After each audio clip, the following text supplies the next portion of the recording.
Class 10 exercise 5.3 question number 15। ये question है हमारा जो word problem sum type questions जो होते हैं कि एपी का ही है। तो हम देखते हैं इस क्वेश्चन को कि किसी निर्माण कार्य से संबंधित किसी ठेके में एक निश्चित तिथि के बाद कार्य को विलंब से पूरा करने पर पहले दिन का जुर्माना 200 रुपये, दूसरे दिन का 250, इसी तरीके से तीसरे का 300, इसी तरीके से आगे आगे बढ़ता है। और ठेकेदार को जुर्माने के रूप में कितनी राशि अदा करनी चाहिए यदि वह कार्य को 30 दिन विलंब रहा। यानी कोई ठेकेदार है और वो 30 दिन जो है वो देरी से आया, तो उसके रुपए इस हिसाब से कटेंगे कि पहले 200 रुपये पहले दिन के, दूसरे दिन के 250, इसी तरीके से 300, फिर 350। तो इस तरीके से हमें सीरीज़ बनानी है। तो पहले दिन के 200 रुपये, फिर 250 रुपये, फिर 300 रुपये। तो ये हमारे हो गए। तो इसी तरीके से आगे भी सीरीज चलती रहेगी। तो वो कह रहे हैं कुल टोटल उसने कितने रुपए दिए 30 दिन में। तो यानी कुल टोटल दिन कितने हैं हमारे 30 दिन। ठीक है, तो यानी टोटल का मतलब हमें इसका सम ज्ञात करना है। सम के लिए यानी हमें पहले ये चेक करना है क्या ये एक एपी है। तो 200, 250, 300। अब आप अगर चेक करेंगे 250 में से 200 गया, 50-50 का डिफरेंस है, यानी ये हमारी एपी है। इससे हमें ये भी पता चल गया एपी है। अब एपी के एन पदों का योग ज्ञात करना है। एन क्या है, यहाँ पे 30 दिन बोला है तो 30 दिन लेना है। तो यहाँ से हमारा ए कितना आ गया 200, और डी कितना आएगा 250 माइनस 200 यानी 50। इतना आया समझ। इसके बाद हमारा वो बोल रहे हैं कि कितने दिन टोटल, मतलब 30 दिन के लिए उसे कितने रुपए अदा करने होंगे। तो यानी एस एन बराबर formula n/2 2a plus n-1 into D. अब हम पे सब कुछ है। एस एन उसने दे रखा है हमें 30, यानी 30 दिन का सम ज्ञात करना है। 30/2 2 गुणा 200 प्लस 30 माइनस 1 इंटू डी यानी 50। तो इससे इसे डिवाइड करा 15 आ गया। ये कितना आया 400 प्लस 29 मल्टीप्लाई 50।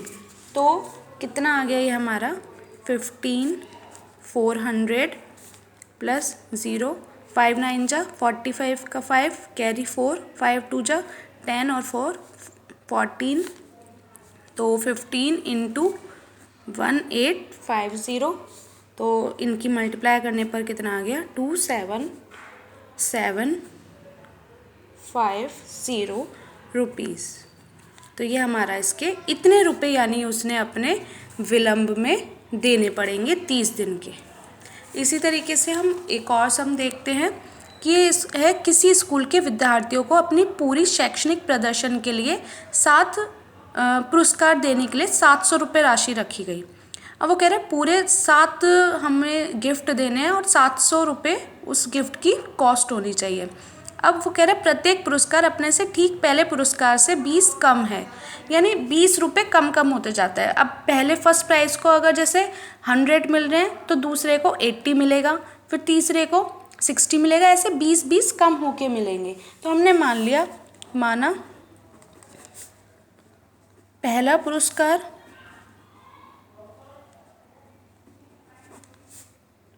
का मान x है। हमने ले लिया पहले पुरस्कार का मान कितना है x। तो अब हमें जब पहले पुरस्कार का मान x है, आगे का हमें वो कह रहा है 7 पुरस्कार है। तो यानी ए पहला अगर a हो गया तो दूसरा कितना होगा, प्रत्येक पुरस्कार पहले पुरस्कार से 20 कम है। अगर पहला a है तो दूसरा कितना होगा a-20। तीसरा कितना होगा a-2 इंटू 20। फिर तीसरा कितना होगा a-3 इंटू 20। फिर फिफ्थ a-4 इंटू 20। फिर a-5 इंटू 20। 1 2 3 4 5 6 पुरस्कार हो गए, और 7 होगा a-6 इंटू 20। तो ये हमारे हो गए पुरस्कार की सूची। तो यानी हमारे पुरस्कार कितने कितने मूल्य के हो गए a-20, a-40, a-60, a-80, A minus 100 और A माइनस 120। तो ये हो गए हमारे 7 पुरस्कार। अब वो कह रहे हैं कुल पुरस्कार की राशि कितनी है। कुल पुरस्कार की राशि उसने बोला है 700 रुपये है। यानी इन सबको जोड़ने पर, सातों पुरस्कारों को जोड़ने पर कितना आना चाहिए, 700।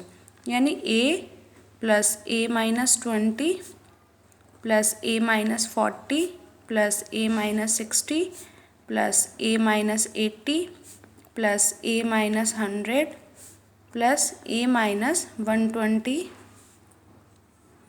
Is equal to 700। अब A कितने हो गए, 1 2 3 4 5 6 7, यानी 7A और माइनस 20 40 60 कितना हो गया, 40 और 20 60 60 60 120 और 80 200 300 300 420। तो ये कितना आ गया हमारा 420 इज इक्वल टू 700। तो 7A is equal to 700 plus 420। तो इन्हें जब ऐड करेंगे 7 और 4 11। अब 7 यहाँ पे मल्टीप्लाई में इधर आएगा तो डिवाइड में आ जाएगा। तो 7 से इसे डिवाइड करेंगे, 7 1 जा 7, 4 7 6 जा, और ये आ गया हमारा 160। यानी पहला पुरस्कार कितने रुपए का होगा, 160 का। उसने हमें बोला प्रत्येक पुरस्कार का मान ज्ञात कीजिए। ए हमारा पहला पुरस्कार हो गया, दूसरा क्या है A माइनस 20, यानी 160 माइनस 20 इज इक्वल टू 140, ये दूसरा हो गया।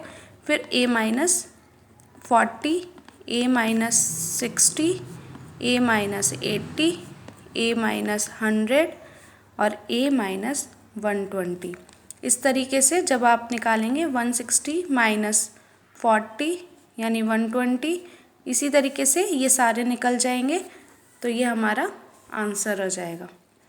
इसी तरीके से 160 माइनस 60 दिस मीन्स 100, फिर 80, फिर 60 और फिर 40, ये सारे हमारे इतने रुपए जो हैं वो प्राइस के डिनोट हो गए। ठीक है, अब नेक्स्ट को हम क्वेश्चंस देखते हैं। इसी तरीके से एक मैंने क्वेश्चन ले लिया, केंद्र A से प्रारंभ करते हुए, हाँ तो हमारा क्वेश्चन चल रहा था केंद्र A से प्रारंभ करते हुए।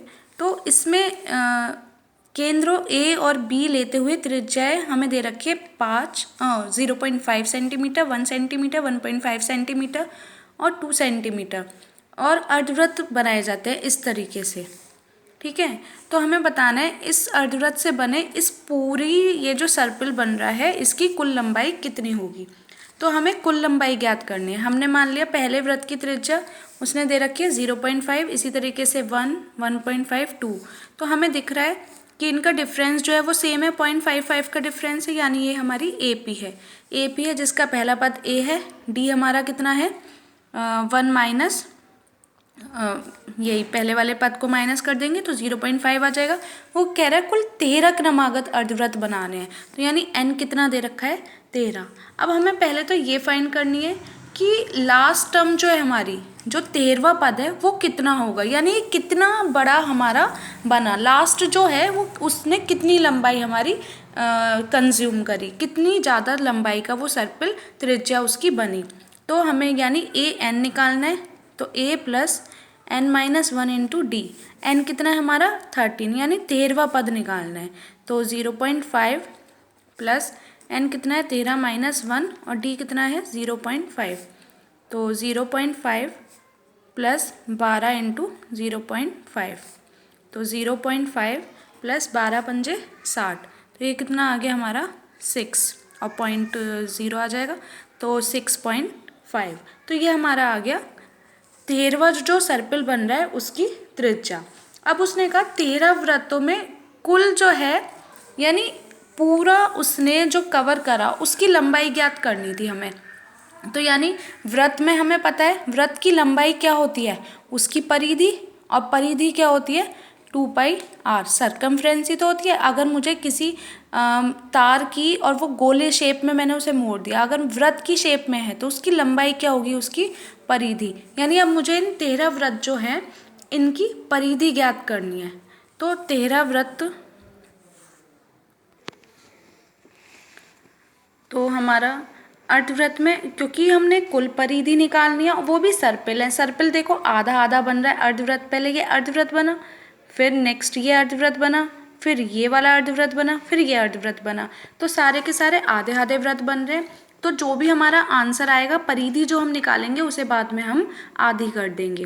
तो परिधि के लिए हमारा फॉर्मूला क्या होता है, 2πr। अभी हमने पढ़ा था परिधि यानी उसकी लंबाई 2πr, और चाहे तो हम इसे यहीं पे आधा कर सकते हैं, 2 से 2 कैंसिल करके, और नहीं तो हम लास्ट में उसे आधा कर देंगे। तो 2π, पाई का मान कितना होता है 22/7, और त्रिज्या हमारी सारी आएंगी यहाँ से यहाँ तक, प्लस फिर जो दूसरी आ गई, फिर तीसरी आ गई, सब त्रिज्या ऐड होंगी, यानी त्रिज्याओं का योग, यानी n/2 2a + n - 1 × d। n कितना है हमारा 13, a कितना है हमारा 0.5, और n 13 हो गया, d कितना है हमारा माइनस करके 0.5। तो जब हम इनकी गुणा करते हैं तो 2π 13/2, 2 गुणा 0.5 और 13 - 1 × 0.5, तो ये गुणा करके हमारा आ गया ये। अब पाई का मान 22/7, 7 से 7 कैंसिल, और 2 से इसे काटा, 11 टाइम्स कटा, तो 22 × 13 हमारा आ गया 286। तो हमारी सर्पिल की जो लंबाई है वो क्या हमने पढ़ी थी कि कुल परिधि की आधी होगी, तो यानी 286/2, यानी 2 एकम 2, 2 चौक 8, 2 तिया 6 सेंटीमीटर आंसर। तो हमारा जो सर्पिल था उसकी कुल लंबाई हमारी आ गई 143 सेंटीमीटर। इसी तरीके से हम और जो क्वेश्चंस है वो भी ट्राई करेंगे। तो जैसे आज ये लेक्चर लिया है